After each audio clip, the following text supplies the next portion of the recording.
তো আমি উপরে প্রতিদিনের মতো উপরে জানলাটা ও স্যারে খুলে দিতে বলে, যে মাথার উপরে যেটা জানলা আছে ওটা খুলে দিছি।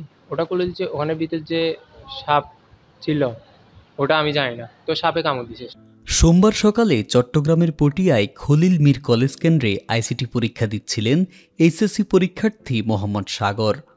পরীক্ষা চলাকালীন হঠাৎই বিষধর সাপ কামড় দেয় সাগরের পায়ে। সঙ্গে সঙ্গে তাকে হাসপাতালে নেওয়া হয়। কিছুক্ষণ পরই চিকিৎসা শেষ করে কেন্দ্রেও ফিরিয়ে আনা হয়, কিন্তু কর্তৃপক্ষ মাত্র 15 মিনিটের জন্য খাতা হাতে দেন তাকে। এতে করে মানসিকভাবে ভেঙে পড়েছে সাগর ও তার পরিবার।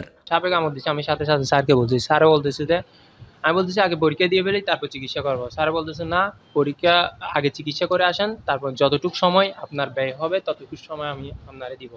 এই বলে আমাকে পাঠাইছে। এখানে আসে চিকিৎসা করছে, চিকিৎসা করার পরে ও এখান থেকে ঠিক 1টার আগে ওখানে গেছি, আবার আমাকে গাড়ি করে এখানে নিয়ে গেছে। তো আমি পরীক্ষা দিতে পারছি 12 মিনিট 15 মিনিট ধরে।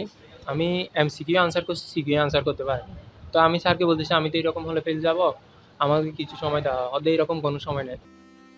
সাগরের মা জেসমিন আক্তার কাঁদতে কাঁদতে বলেন, ছেলে আমার এমন কষ্টে থেকেও পরীক্ষা দিতে চেয়েছে, একটু মানবিক হলে তো সুযোগ দেওয়া যেত, ওর তো কোনো দোষ ছিল না। বর্তমানে সাগর হাসপাতালে চিকিৎসাধীন। এ নিয়ে দুঃখ প্রকাশ করেছে সাগরের এলাকাবাসীও। তারা বলছেন, এটা শুধু সাগরের বিষয় নয়, এটা একজন শিক্ষার্থীর স্বপ্নের সঙ্গে অন্যায়। আমরা চাই শিক্ষা বোর্ড ও প্রশাসন দ্রুত ব্যবস্থা নিক, সাগরের স্বপ্ন যেন বাঁচে।